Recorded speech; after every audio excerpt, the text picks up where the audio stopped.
Hello, everyone. Welcome to Suspense Radio. I'm your host, Tracey Devlyn, and I'm here today with Eric P. Bishop to talk about his new thriller, Babylon Will Rise. Welcome to the show, Eric. Thank you, Tracy. I appreciate you having me on.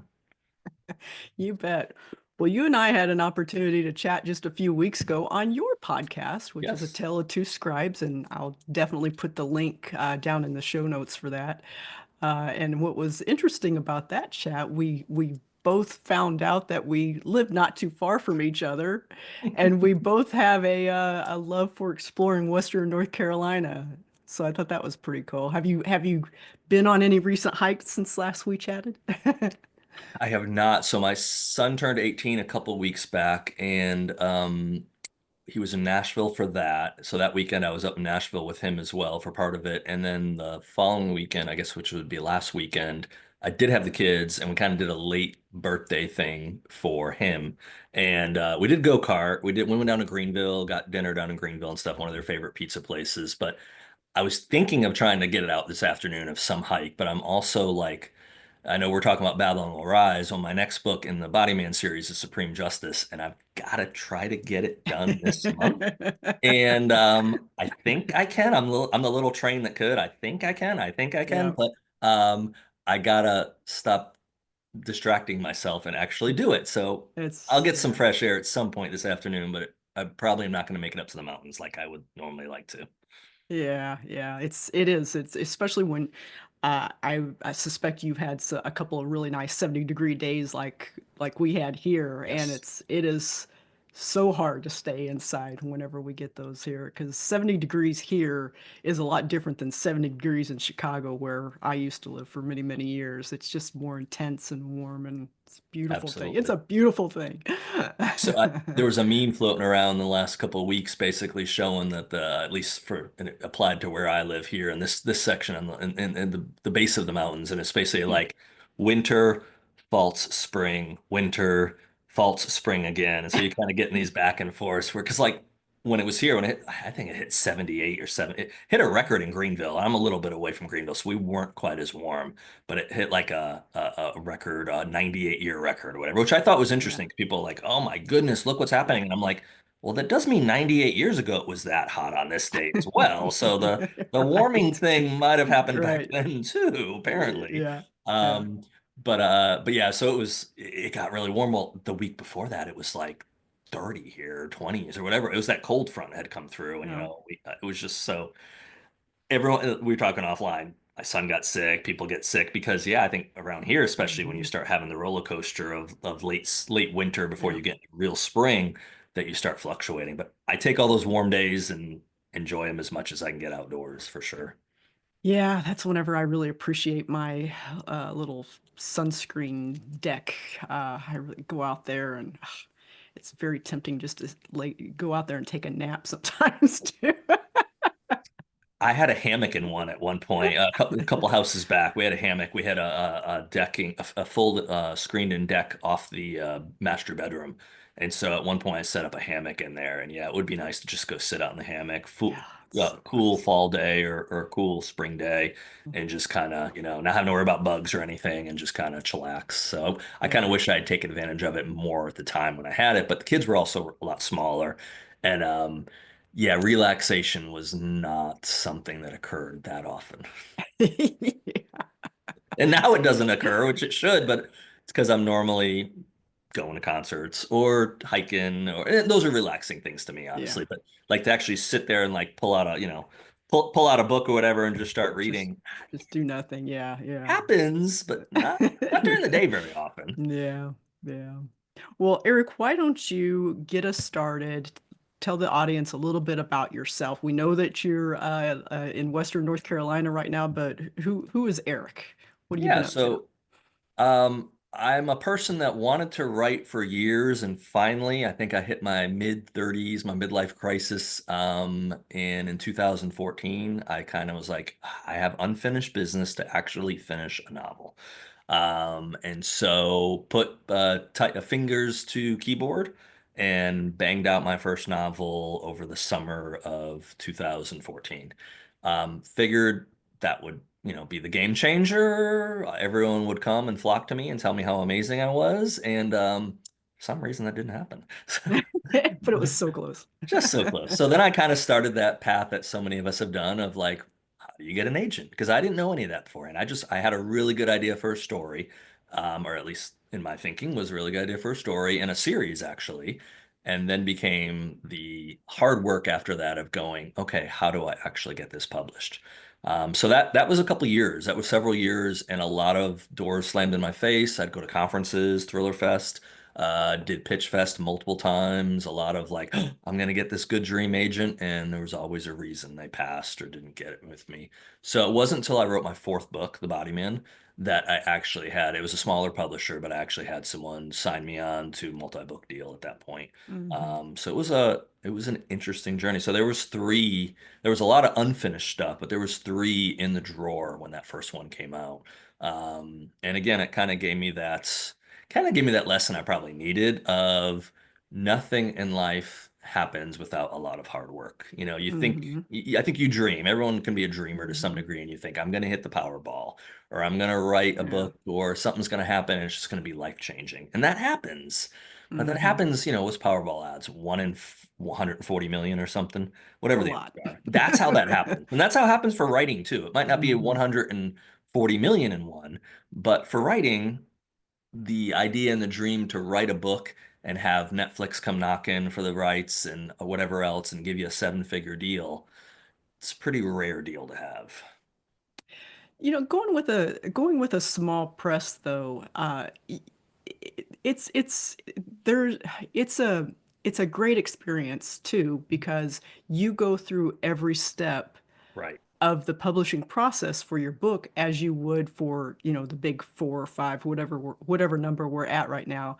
So you're going through the multi layers of edits. Mhm. You see your first book cover, you get your galleys and all these sorts of things. So everything is really the same for Mhm. that production part of the book. So it is really great experience Yep.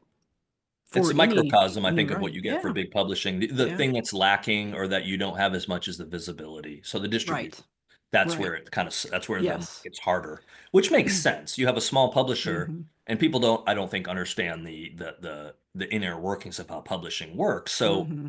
big, you know, Simon and Schuster signs on a author they believe is going to sell. They'll figure out ahead of time, well, based on track record, how many books do we think are going to Yeah. sell? Okay, I think this is going to sell 50,000 copies. That's realistic.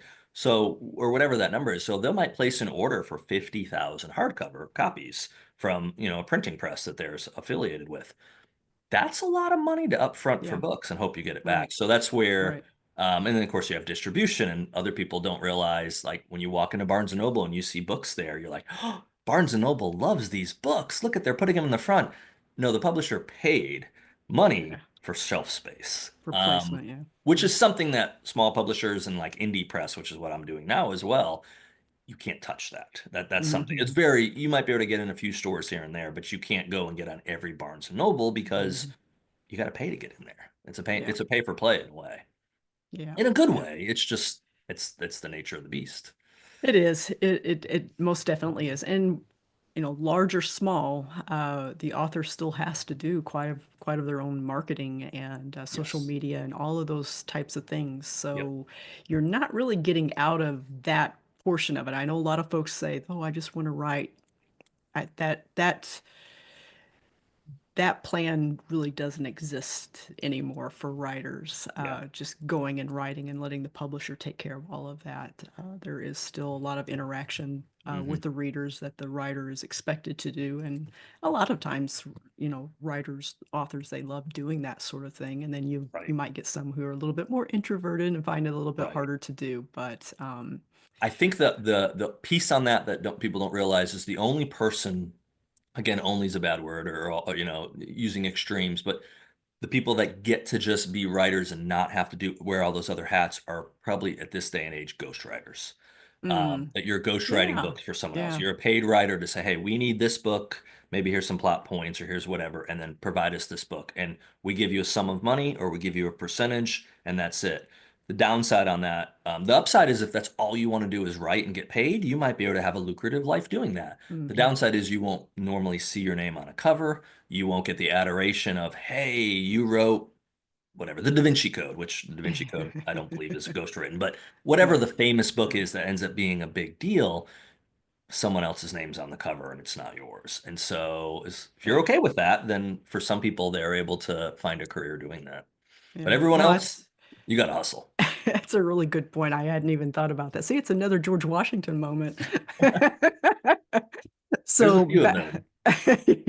so Babylon Will Rise is the second book in your the Omega Group series. Do I have that Yes, right? Second correct. book.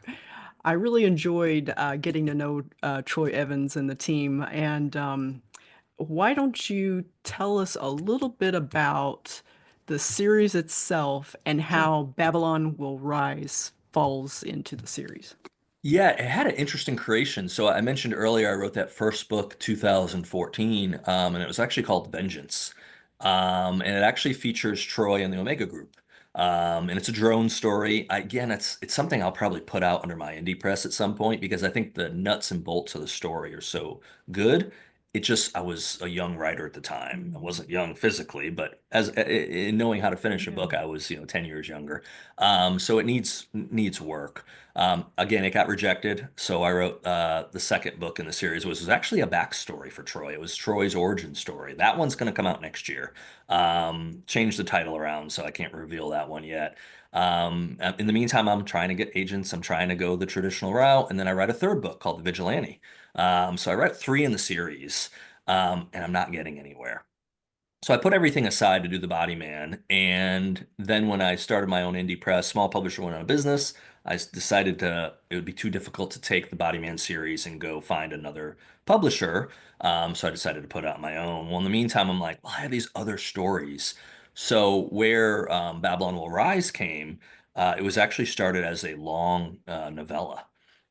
And I had wrote Ransom Daughter before that, which then I put out first. So I put out Ransom Daughter as a novella under my indie press under Bruno Media Publishing, and then I wanted to do a full length novel for the Omega Group guys. So I had Babylon Will Rise, which I'll tell you in a second had a horrible name, and I ended up basically pumping it up because I had learned a lot since I wrote that years back, and I kind of made it into a full length novel, put some extra characters in there and some different scenes that happened. But that story started as Project Nebuchadnezzar. And there was a reason for that, and it's still referenced in the story. But as I kind of got figuring out how the publishing industry works, how book covers work, and the business side of it, I'm like, that would be a horrible, horrible title for a book. People couldn't Call it, even, I it would can't even wrap around the book. it would wrap around. People can't say it. People can't spell it. I can't spell it. I can probably hardly say it. But I still wanted to keep the essence of what Project Nebuchadnezzar was. And so I decided I was reading through the book one of the times. I was like, well, what would make a better title? And I have this part in the book where this guy's getting interrogated. Troy's trying to get information from him. And the final piece of information that he gives Troy that kind of makes the light go off in Troy's head is Babylon will rise. And as soon as that phrase is told, Troy kind of knows what's a little bit more of what's going on. So I'm like, I think Babylon will rise might be a cool title. So um, basically has to do with two nuclear weapons that are missing. The backstory on that is that there really was a war between Iran and Iraq. Um, Iraq really did use chemical weapons on Iran, and fiction kicks in and says, well, what if Iran got their hands on a nuke? Russia maybe said, hey, we're going to help you out. Well, Iraq would get pretty scared. So they go to Reagan and say, hey, Iran's getting a nuke and they're probably going to turn this into a parking lot. We want a nuke. Reagan, with safeguards in place, gives them two. Then the world changes, things happen. We decide to go in and get those nukes during Bush 43, and the nukes are gone. And that's what happens when Babylon will rise. Yeah, I always love when I'm reading a book and I come across the title in the book. It's just, I don't know, there's something so fun about that. It's like, that's where they got the title. Because Yeah, sometimes it's not real evident right. from the description on the back or the summary on the back or the cover itself. And so it's always kind of fun to get that in. I think of it as kind of an insider scoop. You have to read the book to It's figure out where the title came from. So it's kind of fun. 100%. So the book that's coming out this summer is the third in the Body Man series, Supreme Justice, and I'm still working on it. And I've got the part in where the fourth book title is actually really it's in there. No one knows what it is. I know what it is, and no one might pick up on it because it's just in the narrative. But I needed to reference it somehow in book three because book three and book four are really tied together. They kind of happen at the same time, which is a really interesting thing. I'm trying to challenge myself as a writer. I Hmm. think it's easy to get complacent, and especially if you Hmm. get a series that starts, getting readers and stuff. I think there's a common tendency to say, well, this is what the readers want, so I'll just kind of keep giving them a different version of the same thing. I don't ever want to get to that point. I want to try to mix it Hmm. up as much as I can to kind of challenge myself and also keep my readers on their toes. So Hmm. I like the idea of killing protagonists. I haven't done it yet for my big series, but I want my protagonists to be targets sometimes. And I don't intend to write a series that, the Troy Evans character will carry 30 books. That's not my intention. So we'll see. All right, Now, readers be warned. if someone gives me seven figures and they say this is your new future to destroy Troy Evans for the next 30 years, then well, that Might have that to reassess. that quandary I have going on in my head might be eased by my Ferrari or something. Yeah, there Totally you go. kidding. There you go. Yeah. So I loved your introduction of Charlie Martin in the book, Thank you. and she's like super smart. She's just one of those characters that you know she can hold her own against anybody. Hmm. Where did the inspiration for her come from? And will we be seeing more of her Division X in future You books? will.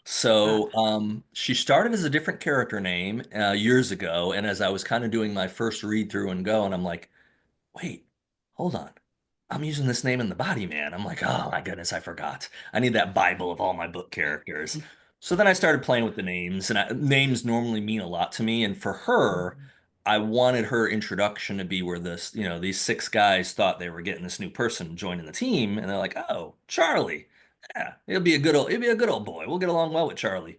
And they find out Charlie's Charlene. Charlie's not. And she can hold her own. And I wanted to, I kind of not molded on one particular person I've known, but I wanted to have a strong female character that, she could be sexy in some scenes and she's very Mhm. bright and she can hold her own, but she, at the end of the day, can keep up with these guys and Mhm. she's an equal to them. And that was really important to me. And one of the greatest compliments I got from a veteran, a female veteran who's a writer as well, is Charlie. She's like, that character you nailed. And that meant a lot to me because I try to Mhm. make the characters very believable. They're put in extreme situations and sometimes they falter and sometimes they shine. But um, because I'm not female and probably don't understand the female mind very often, you can ask my daughter or my ex-wife.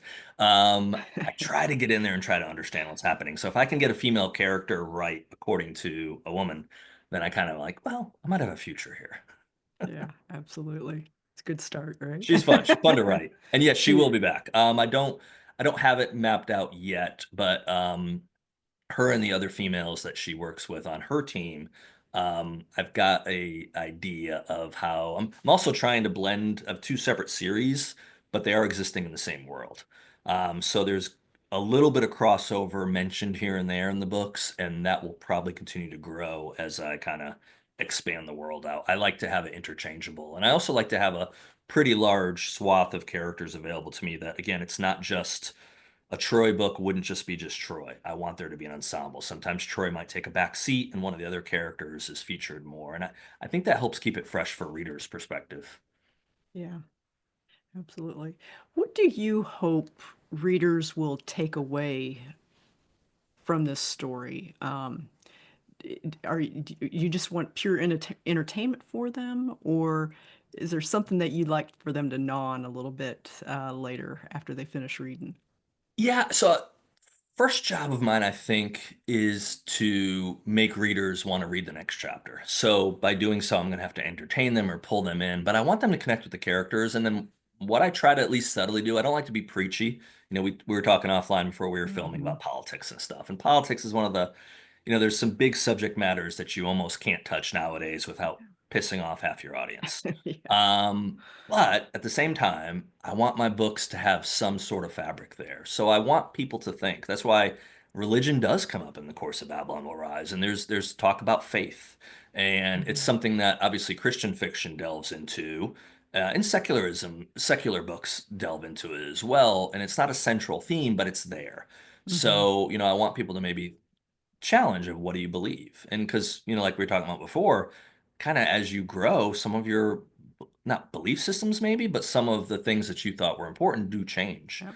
Yeah. So I want that to happen with my characters. And if I can put a situation in the books that makes people think a little bit deeper, it was put in there intentionally. And a lot of Mm. times it's not preachy. It's me struggling with Yeah. those situations in my life, and I'm kind of projecting them into my characters Hmm. because I'm Yeah, no, questioning that things. it absolutely wasn't preachy or anything like that. I thought it was an important part of that chapter or that paragraph, that it flowed with the story really Yeah. well. And so Thank you. you did fine with that, no And, problem. and Charlie's struggling with that. Like I mentioned there, Charlie's of one of she's not atheist, but she doesn't know really what she believes. And so she's Yeah. kind of interested in the fact of these guys proclaim in some form some faith. Like, and Hmm. I think that's a bigger question for people to kind of ask of, okay, could you be a person of faith and join the military or join whatever organization that Hmm. has to take a life? I think Yeah. that's a bigger question to ask, and there's no necessarily a right or wrong answer I'm trying to pull out of it, but I'm wanting Right. people to think a little bit because I And think. and Go ahead. no, I was just going to say, and seeing what they see too. There's probably some things that service members see that we all hope we never see, Right. and that has to, I'm sure, challenge them on some level for sure. Yeah. Well, like again, not to bring up the subject, we were talking offline about different things that happen in different parts of the world, like Hmm. Congo or Yeah. Saudi Arabia or whatever, where you see how people are treated versus what we're used to, and it has to give you an appreciation of what we've grown up with and the freedoms we have in the United States Hmm. and the abilities we have. That's not always shared. I was talking with someone earlier on my podcast, and I mentioned, and I'm going to get the stat wrong, and I probably got it wrong earlier today when I was talking about it, is it's something like 25% of the world's population doesn't have running water and like Mm. toilets. I mean, Yeah. it's not millions, it's billions of Yeah. people that don't have something that we totally take for granted. Hmm. Get off the interview here. I can go in the kitchen, I can pour myself a clear glass of water. I don't have to worry about Hmm. bacteria or something. I might get chlorine or some junk in it, maybe, or I Yeah. don't know. But we got things that we can easily take for granted. So Unless you're like me, your well goes dry and then you're without water for two yes. weeks now. Thank goodness for the local YMCA so I can take a shower. Ah, yeah. But with it's so interesting that you're talking about with the electricity. Whenever after Hurricane Helene happened Hmm. here, a lot of the emergency personnel, they were going up into the mountains to basically dig people out, Yeah. cut the trees back that had fallen down, things like that. And they were going up to each house and asking them if they needed anything. Do you need water? Do you need food? Is there anything that you need? Hmm. And there's a story that was going around the community here where they did that. They went up to this house, knocked on the door. This woman answers it. She was kind of middle-aged woman, answered the door, and they're like, "Do you need anything?" She's like, "Well, what do you mean? Do I need anything?" And she's like, "Well, do you need some water, some food? We're checking on everybody after the storm." She's like, "Honey, I've never had electricity. I'm Wow. just fine." You know, Yeah. so even here in Appalachia, there are people who don't have Yeah. electricity. So, Probably more than and people realize. yeah, yeah, Yeah. yeah. Yeah. Well, and the technology is an interesting thing because in some ways it's enhanced our life. It's made conveniences for sure. But I think it then has caused a separation of reality to some extent. And I'm preaching this from my own perspective of I don't know what it's like to not be able to jump in a car and go to the grocery store. I don't know what Hmm. it's like to not, use the restroom, flush a toilet. It's going to work. So if that's taken away, which Hurricane Helene, the fires out in Los Angeles, if that's taught us anything, is that can Yeah. happen, and that can happen in a day or two. Not, I mean, Hmm. hours, but a day or two, you can go from you've got your perfect little what white picket fence, your big screen television, your Netflix and all that, and all of a sudden you have cinders. You have nothing. Hmm. You have nothing. Yeah. And then Yeah. what do? You immediately go, well, there'll be communities out there that will help me. What if the fire wiped out an entire area, hundreds of square miles, and everyone Mm-hmm. was in the same situation. How do you eat? How do you drink? Right. I keep Right. silly things in a way, but I have camping gear, which it could get burned down if the house burned down. But I have a Mm-hmm. camping gear go bag that's got like 4 or 5 life sticks in it. I've got one for me and the kids, and then an extra one of like, Mm-hmm. I don't want to go to a pond and stick that in a pond and drink. But if I was dehydrated and death Yeah. wasn't going to be super far away because I haven't drinking anything in days and weeks, I can go to a pond, I can go to a river, and at least for a period of Mm-hmm. time, I can get drinkable water that will sustain me. Yeah. So, yeah, it's Yeah. definitely, but I think it puts it in perspective very easily. Mother Nature wins. There's a Yeah. good funny scout thing that we used to always tell the kids. One of the scout leaders, because I did scouts with my son, and some of the greatest times of life were out there in the woods with the kids and the dads and just campfire. But one of the dads would always tell us and the boys, Mother Nature is trying to kill you however she can. She's going to try to kill you. So and it wasn't to scare him, it was to prepare him of going, yeah, you need to know how to start a fire. You need to know what to do if Mm-hmm. you fall and you break a bone or you cut yourself. You can't just be like, "Mommy, Daddy," because maybe Mommy and Daddy Mm. aren't there. So, again, a good reminder that, be Yeah. prepared. Yeah, absolutely. I think I would be surprised for the folks here after going through Hurricane Helene that there aren't semi-survivalists now who have things in their basement that they did not have in their basement, Yep. a few months ago. I know that we are in that camp Yep.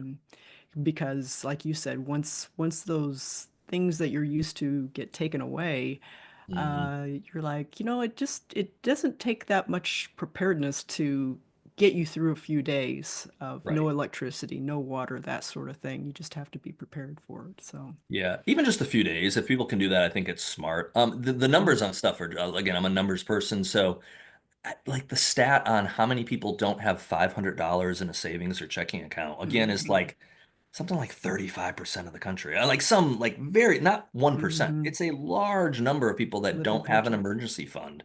It's like, Hmm. good. And again, I like it too. I have a wallet with multiple credit cards and a debit card. It's like, yeah, but what if the cards don't work? And probably have a bigger problem at that point anyways, because maybe the dollars will be toilet paper at that point.